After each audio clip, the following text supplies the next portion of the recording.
పరిస్థితి ఇలానే కొనసాగితే కొద్ది కాలానికి పార్టీ తెరమరుగవుతుందని కొందరు నేతల అభిప్రాయాలతో భారత అప్రమత్తమైనట్టు తెలుస్తుంది.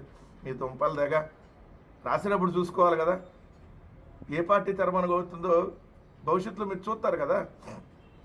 తెలుగుదేశం పార్టీ వ్యవస్థాపక అధ్యక్షులు నందమూరి తారక రామారావు గారు అయితే తెలుగుదేశం పార్టీ ఆఖరికి దాన్ని అంటే క్లోజ్ చేసేటటువంటి ఇది నారా లోకేష్ అనేది క్లియర్, ఎందుకంటే అయిపోయింది.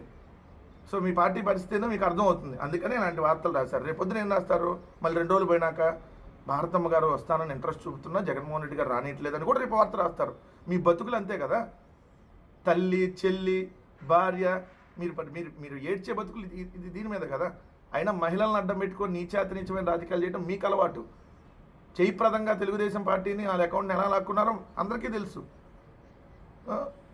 అడ్డం పెట్టుకొని టార్గెట్ చేసి నీచాతి నీచమైన వార్తలు రాయటం మీకు అలవాటు. మీరేం ప్రస్తుతం కంగారు పడద్దు. భారతం గారు ప్రస్తుతం రాజకీయాల్లోకి ఎంట్రీ ఇవ్వటం లేదు. మీరు ప్రశాంతంగా రాత్రి కిరణ్ బూత్ కిట్టు ఇద్దరు కలిసి పంచిగా సిట్టింగ్ వేసుకొని ప్రశాంతంగా ఉండండి, టెన్షన్ ఏం లేదు.